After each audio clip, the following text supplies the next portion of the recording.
He took me to the Museum of Modern Art.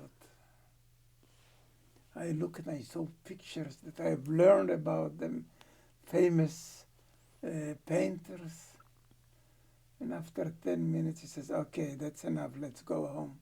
I have work to do. And I realized he has no time for me. And then he asked me, do you have any money? I said, no. He gave me $1. He doesn't eat lunch at home. And he said, get along with it. I said to myself, he doesn't give me money, that means either he doesn't have, or he doesn't feel that I belong to him, or there is anything between us. I didn't say a word. I said, thank you. What am I going to do? I was on the 14 store, looking down to the Central Park. Everything green, nice. And then I said to myself, well, maybe Hashomer Hatzair has an office in this area. I open a telephone book, open H, I see Hashomer Hatzair. I called up and I said, that's Israel Zamir.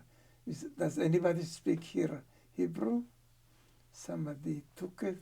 Somebody said, yes, I am here a shaliach representing. I say, my name is Israel Zamir. I am from Kibbutz Bet Alpha. I worked on a kibbutz in a youth movement. He said, how did you reach America? America is McCarthyism and people from your movement are not allowed to come in. I went to 88th Street, we were on 101st to 88th Street to the Hashomer Hatzair Club. They were very happy to see me. I didn't speak any English, but they had a feeling that somehow I can help them. And I used to come to them.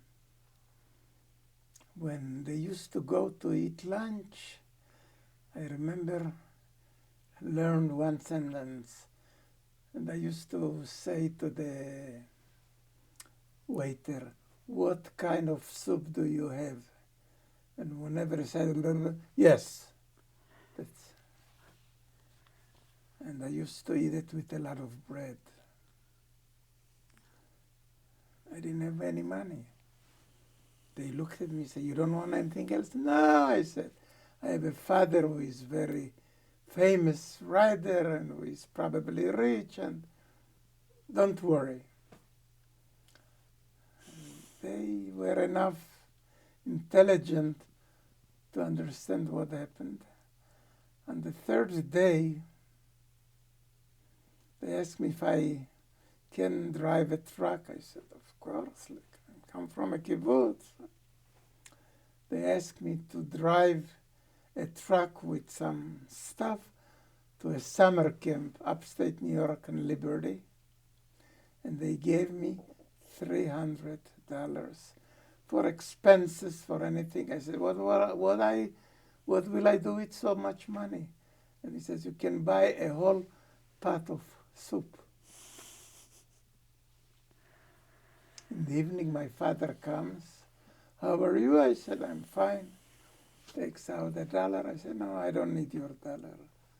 Listen, in America, if somebody gives you money, always take. And I pulled out my $300. Oh my God, did you rob a bank? What happened? Where did you get so much money? I hardly see so much money. I said, I'm a truck driver. You mean you got a job? Yes, I got a job. And then all of a sudden he hugged me and kissed me, called Alman. He said, this son is all right.